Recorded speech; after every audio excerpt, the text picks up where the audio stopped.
Sir complex होता है, मतलब जब सामने वाले को हम देखते हैं, जो मतलब हमें चाहे हम कितने भी उससे बेटर हो पर फिर भी हमें लगता है कि हम उससे कम है, तो इस कॉम्प्लेक्सिटी की फीलिंग से हम आगे कैसे बढ़ें? आप किसी से ना कम हो ना ज्यादा हो, कुछ चीजों में आप किसी से कम हो, कुछ चीजों में ज्यादा हो। जैसे ही आपका ध्यान जाएगा जिस चीजों में आप कम हो उसकी तरफ, तो आप परेशान हो गए, और अगर आपका ध्यान जाएगा जहां पर आप ज्यादा हो उसकी तरफ, तो आप एक्साइटेड हो जाओगे। तो दोनों को ही छोड़ दो। You are unique, don't compare yourself with anyone. एक ऐसा कोट है जो मैंने सुना था जब आप लोगों की एज में मैं था, जिसका मेरी लाइफ के ऊपर बहुत तगड़ा असर हुआ था। उस एक कोटेशन ने मेरी थिंकिंग को एक अलग डायरेक्शन दी थी। That was, live your life today as most people won't, so that you can live the rest of your life as most people can't.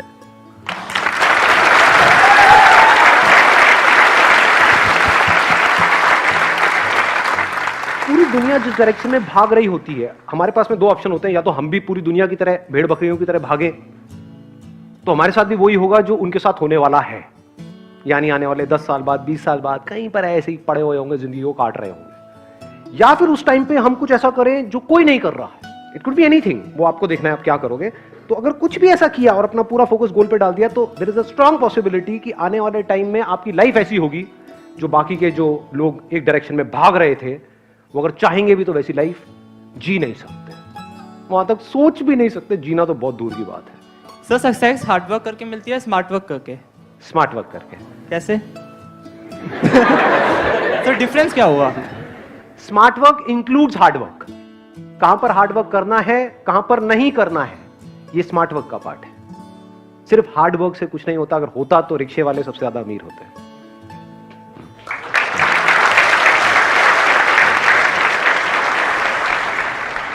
मुझे ये पूछना था, कुछ 2-3 दिन पहले ही मेरे साथ एक चीज हुई कि मतलब मेरा अकाउंट्स का पेपर था और मैं एकदम से पहला दिन मैंने वेस्ट कर दिया कि ये ऐसे करूंगी, पूरा स्केड्यूल बना लिया कि ये करूंगी, पर कुछ नहीं हुआ। अच्छा। फिर उसके बाद ये मैं गुरुद्वारे गई, वहाँ कुछ टाइम बैठी, फिर उसके बाद आई, सब कुछ हो गया।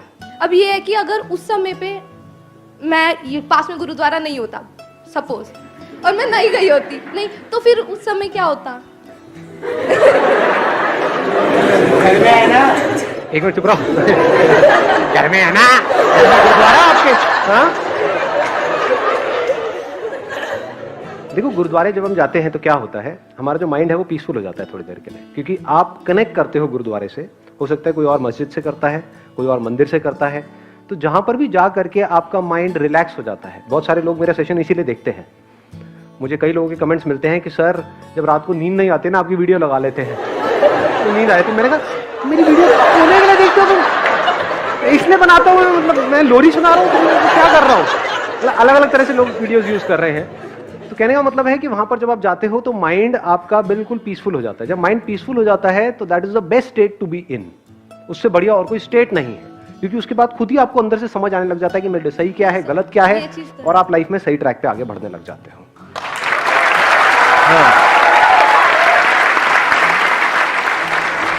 सर मेरा क्वेश्चन ये है कि हमें आपकी जरूरत क्यों पड़ती है?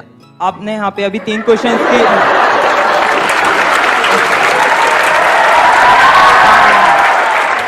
सर आपने अभी यहाँ पे 3 क्वेश्चंस के आंसर दिए और अभी आप बहुत सारे क्वेश्चंस के आंसर दोगे, तो हमारा माइंड इतना क्लियर क्यों नहीं है कि हम अपनी प्रॉब्लम्स का आंसर खुद निकाल सकें?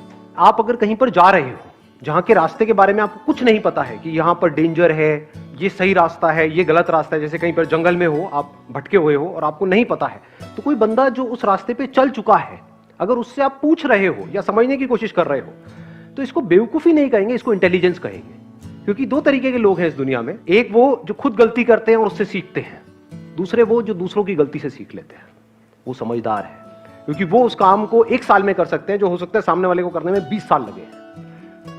तो आप 1 साल में वो कर सकते हो, ये तो ज्यादा हो जाएगा, 10 साल में वो कर सकते हो जो मुझे करने में 20 साल लगे। मैंने बहुत कर लिया ना।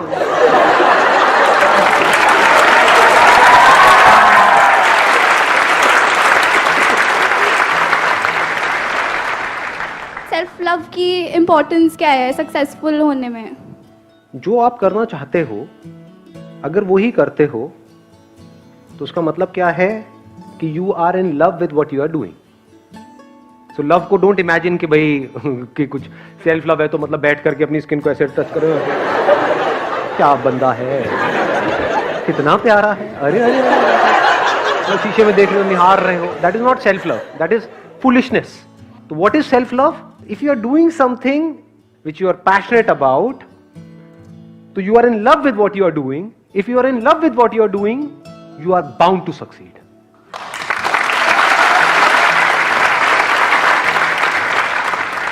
हमारे parents are our well wishers, वो हमारे लिए कभी कुछ बुरा नहीं सोच सकते, बट आप ये भी कहते हो हमारी गट फीलिंग जो होती है वो सही होती है हमारे लिए, but somewhere back of the mind हमें ये भी पता होता है कि हमारे पेरेंट्स उस लर्निंग फेज से जा चुके हैं जिससे हम अभी जा रहे हैं। तो हम क्या करें, जो हमारी गट फीलिंग कह रही है या जो पेरेंट्स कह रहे हैं? पेरेंट्स आपको कभी भी गलत सलाह नहीं देंगे, हमेशा आपके अच्छे के लिए सोचेंगे। आपकी गट फीलिंग गलत भी हो सकती है। जैसे गट फीलिंग में आप ये भी कह सकते हो, मेरी गट फील कह रही है कि आज तो मुझे गांजा लेना ही है, आज तो मैं 300 की स्पीड पर गाड़ी चलाऊं, मेरी गट फील कह रही है।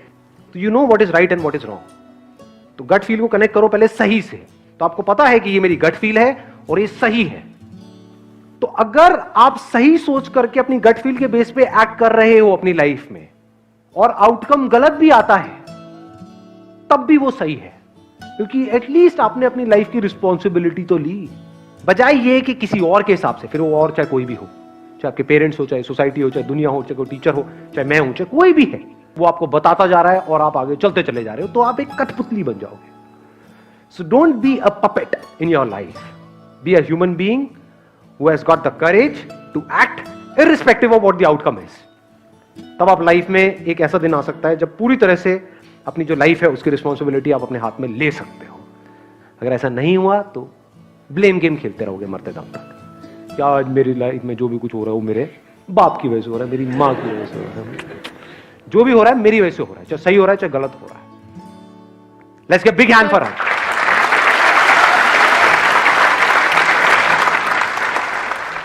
सर मेरा सवाल है कि जैसे कि हम कितने भी अच्छे हों, लेकिन जो हमारा गुस्सा होता है ना, वो हमारी सारी अच्छाई, जैसे आप कहते हैं तेल लेने चली जाती है। अगर गुस्सा आ जाता है तो हमारी सारी अच्छाई एकदम बेकार हो जाती है।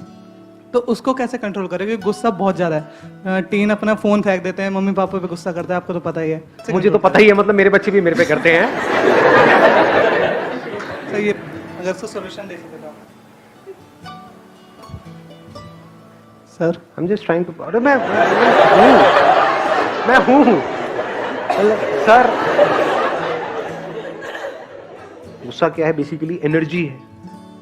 हमारे पास में दो ऑप्शंस है, या तो चाहे तो गुस्से के थ्रू उसको एक्सप्रेस करें, या फिर उस पूरी एनर्जी को जो भी हमारे ड्रीम्स हैं, जो भी गोल्स हैं, उसको पूरा करने में लगा दें। This choice is entirely yours. गुस्सा है, अगर आप ध्यान से देखोगे तो मेरे भी कई सेशंस में आपको एग्रेशन नजर आएगा। So that aggression is there in everybody. That aggression is not bad. That aggression is energy. तो एनर्जी को मैनिफेस्ट करने के दो तरीके हैं, एक है कि थ्रू एंगर, या फिर है अपना जो भी आप काम कर रहे हो वहां पर अपनी पूरी एनर्जी लगा दी आपने। Thank you sir.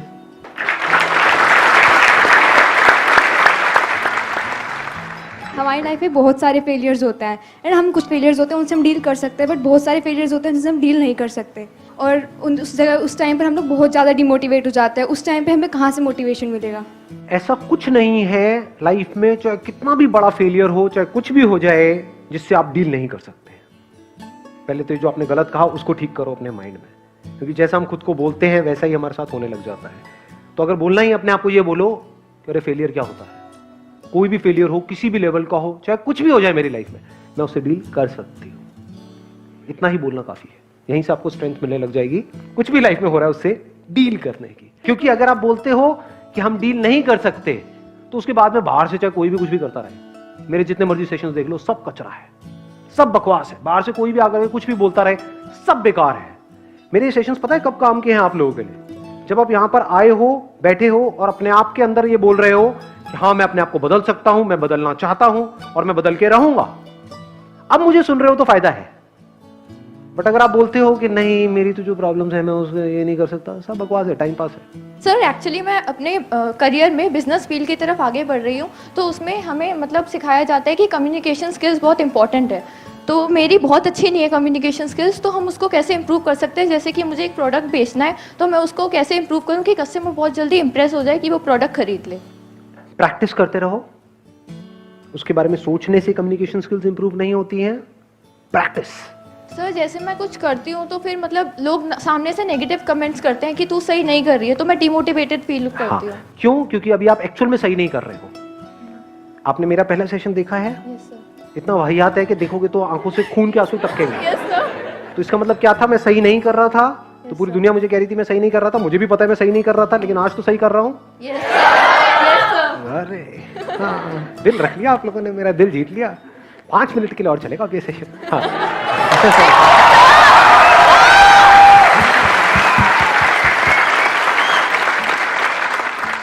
तो practice makes the man perfect. तो इररिस्पेक्टिव ऑफ आप सही कर रहे हो या गलत कर रहे हो, वो इंपॉर्टेंट नहीं है। इंपॉर्टेंट है कि आप प्रैक्टिस कर रहे हो।